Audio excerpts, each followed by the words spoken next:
जादुई तोता। हिमालय की तलहटी में बसे एक छोटे से गांव शांतिपुर में एक गरीब लेकिन नेक दिल किसान रहा करता था। उसका नाम था अर्जुन। अर्जुन बहुत मेहनती था, लेकिन किस्मत ने जैसे उसके साथ कभी न्याय नहीं किया। सूखा, बाढ़, कीट, हर साल कुछ न कुछ ऐसा हो जाता जिससे उसकी फसलें बर्बाद हो जाती। फिर भी अर्जुन कभी शिकायत नहीं करता। उसका एक ही विश्वास था, ईमानदारी और मेहनत का फल देर से सही पर मीठा जरूर होता है। जंगल की एक अनोखी सुबह। एक दिन अर्जुन रोज की तरह जंगल गया।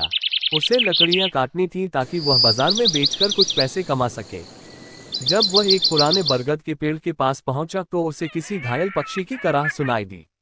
वो पेड़ों के पीछे गया और देखा एक हरे रंग का तोता, जिसकी एक टांग में कांटा चुभा हुआ था और पंख भी जख्मी थे। तोते की आंखों में दर्द था, लेकिन उनमें एक अनोखी चमक भी थी। अर्जुन ने झटपट कांटा निकाला, तोते को अपनी चादर में लपेटा और घर ले आया। उसने तोते की मरहम पट्टी की, उसे पानी पिलाया और दाने खिलाए।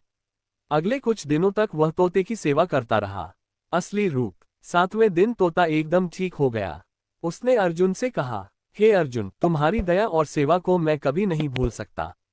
मैं कोई साधारण तोता नहीं हूँ। मैं एक जादुई तोता हूँ, राजतोता।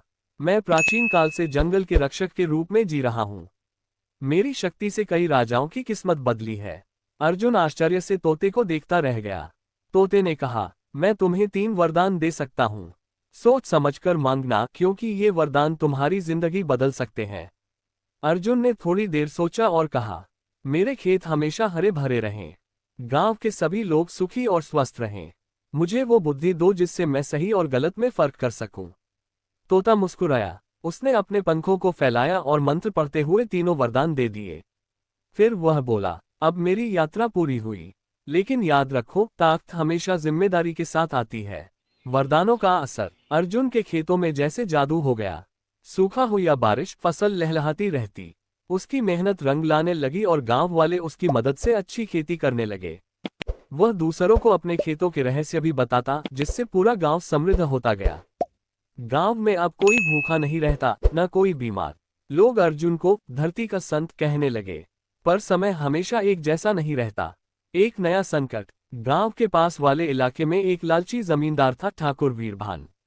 उसने जब सुना कि अर्जुन के खेत कभी बर्बाद नहीं होते, तो उसकी नजर उस जमीन पर लग गई। ठाकुर ने अर्जुन से जमीन खरीदने की कोशिश की, लेकिन अर्जुन ने विनम्रता से मना कर दिया। ठाकुर ने धमकी दी, पर अर्जुन ने डरने के बजाय गांव वालों को साथ लेकर खड़ा होना बेहतर समझा। बुद्धि का वरदान। अर्जुन को तीसरे वरदान की याद आई, सही और गलत में फर्क करने की बुद्धि। उसने सोचा, अगर हम हिंसा करेंगे तो ठाकुर की तरह ही बन जाएंगे। उसने गांव वालों से कहा, हम लड़ेंगे लेकिन शांति से। अर्जुन ने सबूत इकट्ठा किए कि ठाकुर जंगल की जमीनों पर कब्जा करने की योजना बना रहा है, जो गैरकानूनी थी। उसने ये सारे दस्तावेज जिला अधिकारी के पास पहुंचाए। कुछ ही दिनों में जांच शुरू हुई और ठाकुर को सजा मिली। उसकी जमीनें सरकार ने जब्त कर ली और गरीबों में बांट दी। गांव वालों ने पहली बार देखा कि बिना हिंसा के भी न्याय मिल सकता है। आखिरी दर्शन। उस रात जब अर्जुन अपने खेत में बैठा चांद देख रहा था, तो अचानक वही जादुई तोता फिर से उसके सामने आया। तोता बोला, अर्जुन, तुमने मेरे 3 वरदानों का सही उपयोग किया। तुमने केवल अपने लिए नहीं, सबके लिए सोचा। यही एक सच्चे इंसान की पहचान है। अब मैं जा रहा हूं, लेकिन याद रखना, सबसे बड़ा जादू इंसान के अंदर की अच्छाई है। अर्जुन की आंखों में आंसू आ गए। वह कुछ बोल नहीं पाया। तोता उड़ गया आसमान में, तारे की तरह चमकता हुआ। उपसंहार। समय बीत गया। अर्जुन बूढ़ा हो गया, लेकिन उसके द्वारा किए गए काम और सिखाई गई बातें गांव में हमेशा जिंदा रहीं। उसे लोग आज भी कहते हैं, हमारा गांव जादुई तोते का आशीर्वाद है। लेकिन उससे भी बड़ी बात यह है कि अर्जुन जैसा इंसान हमारे बीच रहा। कहानी से सीख।